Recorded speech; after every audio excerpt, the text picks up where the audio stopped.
특히 메소포타미아인들은 우리가 예상하지 못한 수준의 정교함으로 피타고라스의 삼각수를 이해하고 있었습니다.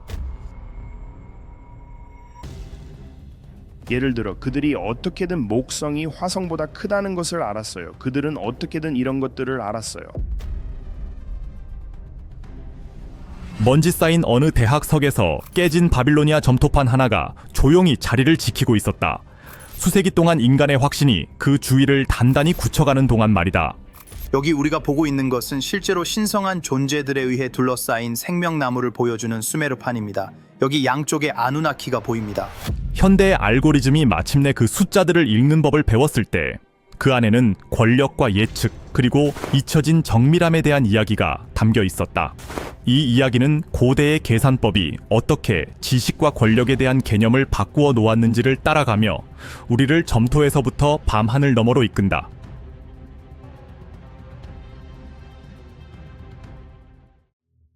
아무도 이해하지 못한 점토판. 20세기 초 햇볕에 바싹 말라버린 점토판 하나가 조용히 주인을 바꿨다. 고대 메소포타미아 유적에서 발굴되어 뉴욕의 한 수집객에 팔린 이 점토판은 결국 한 대학의 유리 진열장 속에 놓이게 되었다. 목록에 등록되고 라벨이 붙었지만 대부분 외면당한 채였다. 크기는 엽서만 했고 얼핏 보기엔 바빌론의 과거에서 온 그저 그런 낡은 유물처럼 보였다.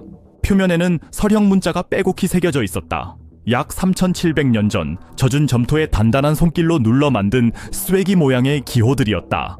처음 보면 그냥 목록처럼 보였다. 아마 곡물 배달 기록이나 무역 내역 정도로 여겨졌을 것이다. 경이로움을 자아내기보단 그저 평범한 학문적 호기심만을 불러일으켰다.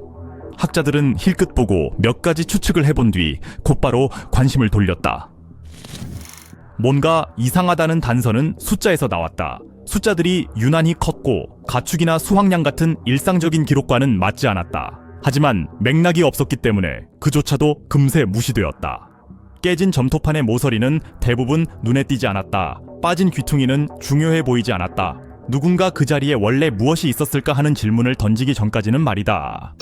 그 답을 찾는 데는 수십 년이 걸렸다. 오늘날 플림프턴 322로 알려진 이 소박한 조각은 고등 수학이 진정 언제 어디서 시작되었는지를 향한 우리의 모든 확신을 흔들어 놓게 된다. 점토 속에 숨겨진 뜻밖의 패턴. 모든 건 너무도 뻔히 보이는데도 눈에 띄지 않던 퍼즐에서 시작됐다. 수십 년 동안 플림프턴 322는 조용히 자리를 지키며 줄지어 있는 숫자들로부터 그저 스쳐 지나가는 학문적 관심만을 받을 뿐이었다. 하지만 20세기 후반 몇몇 수학자들이 좀 더 깊이 들여다보기로 했다. 그들이 발견한 건 회계장부도 교육용 연습 문제도 아니었다. 그것은 하나의 패턴이었다. 정밀하고 일관되며 무시할 수 없을 정도로 명확한. 각 행에는 3개의 큰 숫자가 적혀 있었다. 그 숫자들을 제곱하고 더해보면 일정한 규칙을 따랐다. 가장 짧은 수의 제곱과 두 번째 수의 제곱을 더하면 가장 큰 수의 제곱과 정확히 일치했다. 오늘날 우리는 이것을 피타고라스의 정리라고 부른다. 하지만 문제가 하나 있었다. 그게 거기 있을 리가 없었다는 것이다. 피타고라스의 정리는 기원전 6세기에 살았던 그리스 철학자 피타고라스의 업적으로 알려져 있다. 하지만 이 점토판은 그보다 최소한 1300년은 더 앞선 시대의 것이었다. 바빌로니아인들은 단지 정리를 알아냈던 것이 아니라 피타고라스 삼각수를 만들어내는 체계적인 방법까지 구축해놓고 있었던 것이다. 그리스에서 수학이 가르쳐지기도 훨씬 전부터 말이다. 더 놀라운 건 그들이 사용한 방식이었다. 바빌로니아인들은 우리가 쓰는 십진법이 아닌 육십진법을 사용했는데 이 덕분에 훨씬 깔끔한 분수를 만들 수 있었고 반올림 오류도 줄어들었다. 이들의 표는 대충 맞춘 것이 아니라 완벽했다.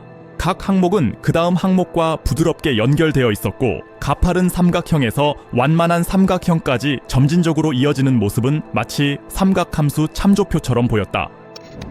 현대 교실에서는 학생들이 계산기나 삼각 함수표를 이용해 직각 삼각형 문제를 푼다. 하지만 이 3700년 된 점토판 위에는 더 우아하고 더 정밀한 대안이 존재했다. 이건 우연한 천재성이 아니었다. 철저하게 계산된 고도의 의도를 담은 지식이었다. 숫자들은 단순한 수학적 호기심거리가 아니었다. 그 뒤에는 더 크고 체계적인 지식의 틀이 숨겨져 있었다. 구조가 있었고 목적이 있었으며 범위가 있었다. 그리고 만약 이게 단 하나의 점토판일 뿐이라면 질문이 생긴다. 우리가 놓친 건 도대체 얼마나 더 있을까? 권력의 체계. 플림프턴 322의 수학적 정밀함이 드러나자 학자들은 더욱 불편한 질문을 던지기 시작했다. 이건 대체 무엇을 위한 것이었을까? 가장 가파른 비율에서 가장 완만한 비율까지 정확히 배열된 직각삼각형의 수치들은 서기관이 한가할 때 끄적인 연습 문제처럼 보이지 않았다. 이건 도구였다. 의도적이고 실용적이며 어쩌면 매우 강력한. 한 가지 이론은 이것이 엘리트 수학자들을 훈련시키기 위한 용도였다고 본다. 지식이 대중에게 공유되지 않던 시대, 일종의 지적 길드에서 사용한 비밀 교재였다는 것이다. 이 해석에서 점토파는 문지기 역할을 했다. 그 논리를 완벽히 이해한 자만이 다음 단계로 나아갈 수 있었다. 또 다른 이론은 이 점토판이 실제 기술자들의 손에 있었다고 본다. 어차피 바빌론은 엄청난 야망을 지닌 도시였다. 하늘을 찌를 듯한 지구라트, 복잡한 수로망, 웅장한 신전들은 단순한 직감만으로 세워진 것이 아니었다. 그런 건 정밀함 없이는 불가능했다. 하중을 견디는 각도, 물이 고이지 않고 빠져나가는 기초 설계, 오차를 허용하지 않는 측량, 모두 계산이 필요했다. 그러다 돌파구가 열렸다. PS427로 알려진 두 번째 점토판이 이스탄불 고대 근동박물관의 기록 보관소에서 모습을 드러낸 것이다. 이번에는 이론이 아닌 실제 적용된 현장 도면이었다. 플림프턴 322에 쓰인 것과 동일한 수학 체계가 실제 토지 분쟁을 해결하는 데 사용되었던 것이다. 경계선은 정확한 직각으로 그려졌고 점토판에 새겨진 측량 수치는 땅의 소유권을 결정했다. 토지가 곧 권력이고 상속이며 생존이었던 사회에서 이것은 단순한 수학이 아니었다. 그것은 곧 통치였다. 바빌로니아인들은 삼각법을 추상적인 학문으로 여기지 않았다. 그것은 그들이 세상을 정리하고 다스리는 방식이었다. 들판의 경계선은 단순한 선이 아니라 법이었고 점토판은 단순한 기록이 아니라 판결문이었다. 플림프턴 322와 PS427은 함께 더 깊은 진실을 드러낸다. 수학은 단지 숫자의 언어가 아니었다. 그것은 권위의 체계였고 점토 속에 암호처럼 새겨져 사회를 아래에서부터 구성하는 틀이었다. 그리고 이 모든 것은 하나의 도발적인 사실을 암시한다. 이 지식은 오래도록 남기기 위해 만들어졌다는 것이다. AI가 재구성한 불가능의 조각.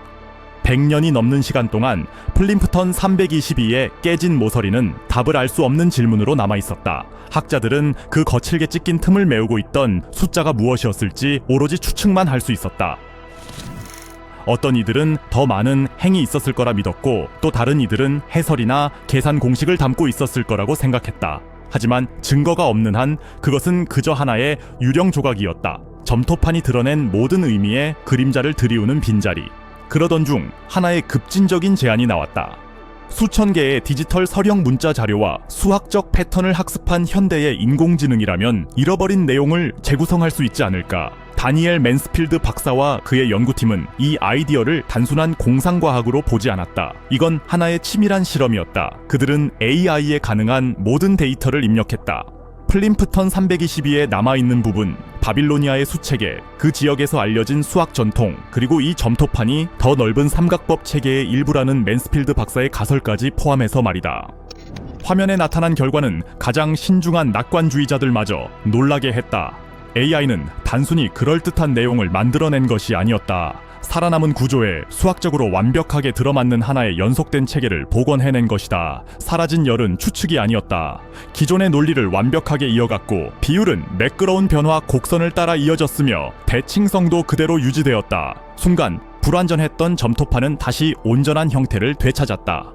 그리고 그것은 더 이상 고대 유물처럼 행동하지 않았다. 마치 하나의 코드처럼 작동했다. 의식을 위한 도구가 아니라 참조와 활용을 위해 최적화된 선형적이고 질서정연한 시스템. 시행착오의 흔적도, 여백에 남긴 메모도, 수정도 없었다. 완전했다. 마무리되어 있었다. 그 함의는 깊고도 충격적이었다. 인공지능이 인간의 사고만으로는 닿을 수 없었던 과거의 무언가를 끌어낸 것이다. 그리고 그 사실은 불편한 가능성을 제기한다. 이 지식은 단순히 잃어버린 것이 아니라 애초에 그렇게 사라지도록 설계된 건 아니었을까? 어쩌면 이건 다시는 발견되어서는 안 되는 것이었는지도 모른다. 월식 점토판. 플림프턴 322의 복원이 마무리되어갈 무렵 또 다른 발견이 판을 다시 흔들었다. 이번에는 하늘을 향해 2016년 한 독립된 바빌로니아 점토판을 연구하던 학자들은 놀라운 사실을 밝혀냈다. 그 안에는 분 단위까지 정확하게 월식을 예측하는 수학적 기법이 담겨 있었던 것이다. 이 유물은 사로스 점토판으로 알려져 있으며 제작 시기는 플림프턴 322와 거의 비슷한 시기로 추정된다. 하지만 이 점토판은 삼각형의 비율이 아니라 시간에 초점을 맞췄다. 구체적으로는 사로스라고 불리는 18년을 주기로 반복되는 월식 주기에 대한 기록이었다.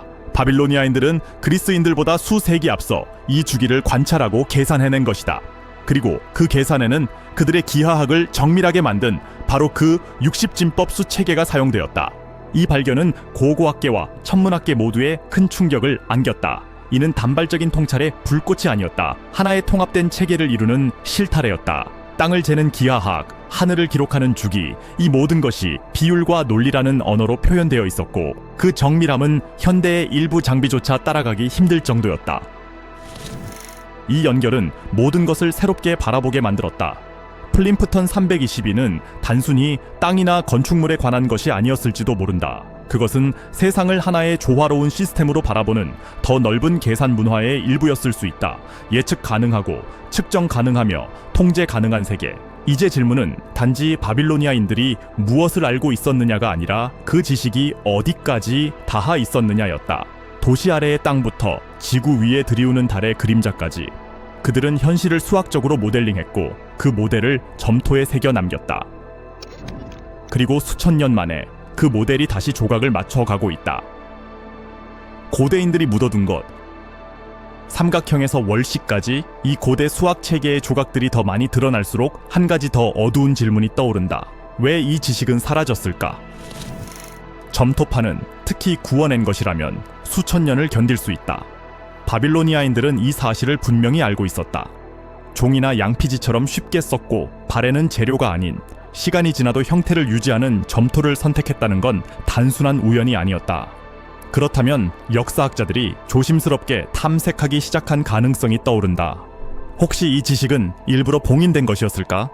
일부 연구자들은 바빌로니아인들이 몰락을 예견했을지도 모른다고 믿는다.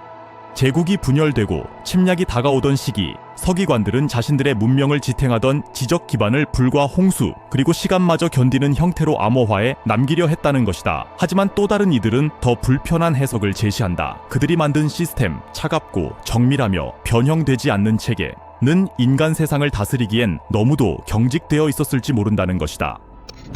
방정식이 지배하는 사회에서는 타협도, 공감도, 호소도 설 자리가 없다. 삼각형은 공정을 위해 휘어지지 않고 달의 주기는 슬픔을 위해 멈추지 않는다. 어쩌면 그 체계를 강력하게 만든 바로 그 특성이 동시에 그것을 위험하게 만든 것일 수도 있다. 그래서였을까? 조금씩 하나하나 그것은 묻혀갔다. 점토판들은 먼지 속에 사라지도록 남겨졌고 그것을 다시 꺼낼 리는 더 이상 서기관이 아니라 인간의 눈이 보지 못하는 것을 이해할 수 있는 기계였다. 제국보다 오래 살아남은 지식. 바빌론의 탑들이 무너지고 그 언어가 침묵에 잠긴 뒤에도 숫자는 살아남았다. 기념비가 아닌 비율 속에서, 전설이 아닌 논리 속에서 도시들이 먼지로 변한 후에도 몇몇 점토판은 살아남아 강의 흐름을 모델링하고 신전을 설계하며 달의 그림자를 놀라운 정밀도로 계산할 수 있는 시스템을 간직하고 있었다. 플림프턴 322와 그 동료들은 우리에게 역사가 항상 망각을 통해 사라지는 것은 아님을 상기시킨다. 때로 역사는 암호화된 채 미래가 읽어내기를 기다린다. 이 점토판들은 신화의 유물이 아니라 목적을 가지고 설계된 도구였다. 그리고 그 도구들은 자신을 만든 이들보다 오래 살아남도록 만들어진 것이었다. 오늘날 인공지능은 고대의 지성이 암호화한 지식을 하나씩 해독해내고 있다. 하지만 우리가 이 시스템들을 되살려내는 동시에 우리는 또 다른 질문과 마주하게 된다. 이 지식은 그들에게 어떤 의미였을까? 그리고 왜 애초에 숨겨야만 했을까? 왜냐하면 지식이 이토록 정밀해지는 순간 그것은 더 이상 수동적인 존재가 아니다. 그것은 곧 권력이 된다. 그리고 권력은 어느 시대든 반드시 그에 대한 책임을 요구한다. 그들은 그것을 점토에 새겨 넣었다. 시간도, 불도, 제국도 지우지 못하도록. 그리고 이제 그 지식이 다시 떠오르고 있는 지금. 단 하나의 질문이 남는다. 우리가 그동안 놓쳐온 건 또 무엇일까? 만약 이 이야기가 당신의 시야를 열어주었다면 구독해주세요. 그리고 꼭 공유해주세요. 어떤 지식은 기억되기 위해 만들어졌으니까요.